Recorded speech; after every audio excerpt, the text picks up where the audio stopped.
नमस्कार, आदाब, सत श्री अकाल। मैं आशीष मिश्रा आपका क्राइम अपडेट 24 के आज के एपिसोड में स्वागत करता हूं। आशा करता हूं कि आप स्वस्थ होंगे, सकुशल होंगे, अपना व अपने परिवार का ध्यान रख रहे होंगे, साथ ही सतर्क भी होंगे।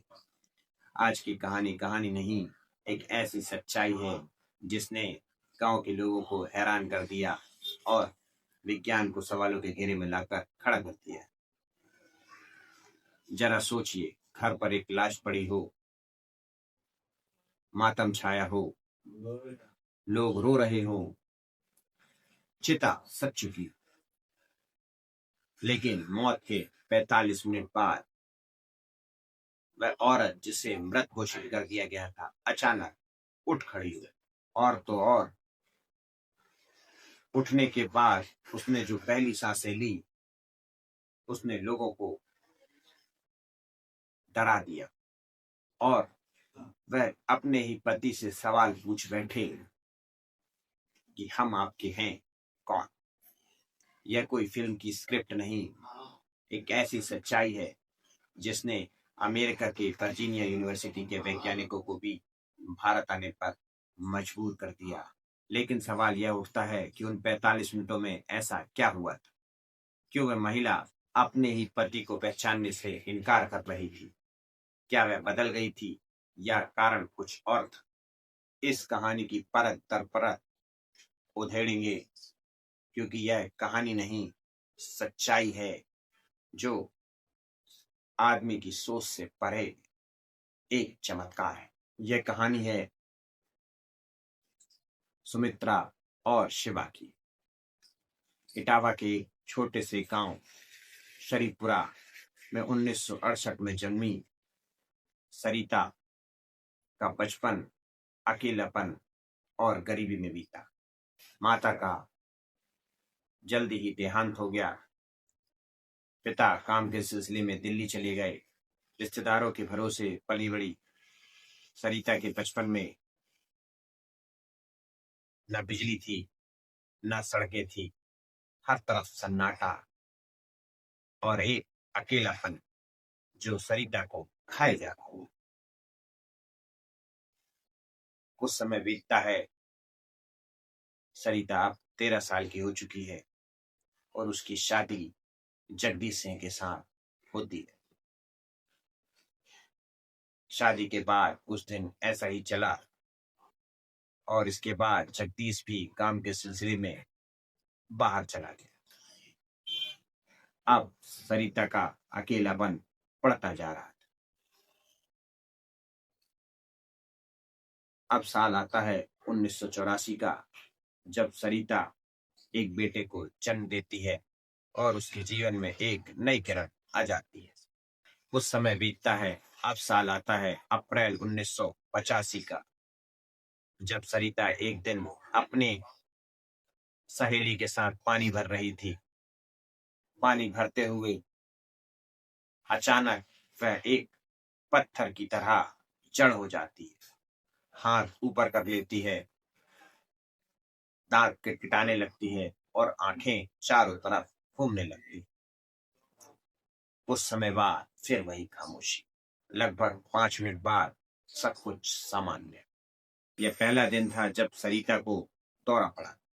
इसके बाद तो यह सिलसिला आए दिन होने लगा। कभी किचन में खाना बनाते हुए, कभी बच्चे को खिलाते हुए, कभी बाजार में, तो कभी। जैसे ही जगदीश सिंह को इस बात का पता चला, वह अपना सारा काम छोड़कर वापस अपने गांव शिरीषपुरा आ गया। इसके बाद फिर जगदीश के सामने भी श्रीषा को कई बार दौरे आए।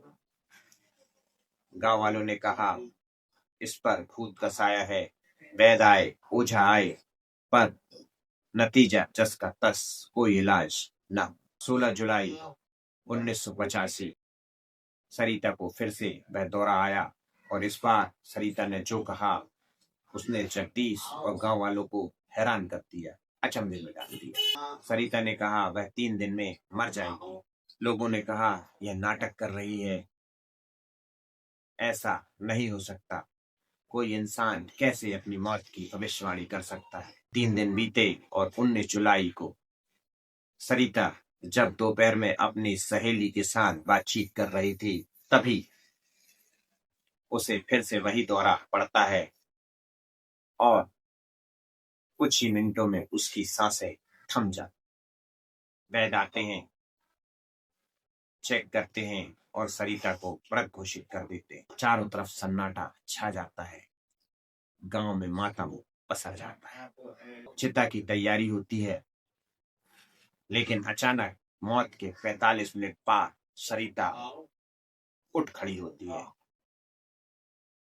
चौंकाने वाली बात तो यह है कि वह अपने पति व बेटे को पहचानने से इनकार कर देती है। वह कहती है, मैं सरिता नहीं, शिवा त्रिपाठी हूं। वह बार बार डिबिया आपू नाम के गांव का जिक्र कर रही थी, जो कि शरीफपुरा से 80 किलोमीटर दूर था। गांव वाले फिर से कहते हैं कि यह नाटक है और सब अपने अपने घर को चले जाते हैं। एक दिन जब जगदीश घर लौटा तो उसने देखा सरिता कुछ लिख रही।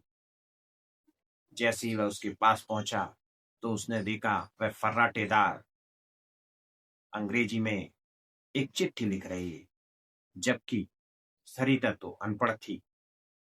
जब जगदीश ने सरिता से पूछा, ये क्या कर रही हो, तो उसने कहा, मैं रामसिया त्रिपाठी अपने पिता को चिट्ठी लिख रही।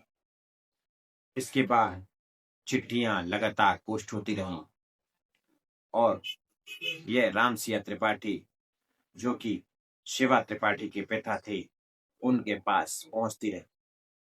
रामसिया त्रिपाठी लेक्चरर थे। अक्टूबर 1985 में वह शिरीषपुरा गांव आए और साथ में एक शिवा की शादी का एल्बम भी लाए। जैसे ही सरिता ने अपने पिता को देखा, वह दौड़कर उससे जाकर लिपट गई, रोने लगी। इसके बाद रामसिया ने एल्बम दिखाया और एल्बम देखते ही वह माता पिता, पति छेदीलाल, बेटे चिंटू मिंटू और अपनी ननद को पहचान गई। बोली, यही है जिसने मेरा कत्ल किया था, हत्या की थी, मेरे सिर पर पत्थर पटक दिया था। इसके बाद यह खबर आग की तरह फैलने लगती है और यह खबर एक दिन अमेरिका पहुंचती है, जहां अमेरिका की वर्जीनिया यूनिवर्सिटी के वैज्ञानिक भारत आकर वैज्ञानिक साक्ष्य जुटाते हैं। हेड राइटिंग चेक होती है और रामसिया से भी पूछताछ होती है। जब रामसिया से पूछताछ होती है तो रामसिया बताते हैं कि 1985 में उनकी बेटी का, जो कि शिवा त्रिपाठी थी, निधन हो गया। वह रेलवे ट्रैक पर पड़ी मिली, उसका सिर फटा हुआ था। पुलिस ने इसे आत्महत्या माना और केस क्लोज कर दिया, जबकि रामसिया के परिवार को शक था कि उसकी हत्या हुई है। जैसे जैसे साक्ष्य मिलते जा रहे थे, वैज्ञानिकों को यकीन हो गया कि यह केस सच्चा है और पहली बार वैज्ञानिकों की टीम ने यह प्रमाणित किया साक्ष्य के आधार पर कि यह जो महिला कह रही है वह सच है और यह पहला इतिहास का पुनर्जन्म का प्रमाणित केस है। इसके बाद सरिता ने दोनों परिवार के बच्चों को अपनाया। वह अपने पति जगदीश, बेटे और शिवा के बेटों के साथ रही। 1998 में सरिता का निधन हो गया एक बीमारी के कारण। इस कहानी ने विज्ञान को यह सोचने पर मजबूर कर दिया कि आज भी ऐसा बहुत कुछ है जो विज्ञान की समझ से परे है। दोस्तों, यह कहानी आपको कैसी लगी कमेंट बॉक्स में जरूर बताइएगा और मेरे चैनल को सब्सक्राइब कर लीजिएगा, क्योंकि हम लाते हैं वो सच्चाई जो सामने नहीं आती। जय हिंद, जय भारत।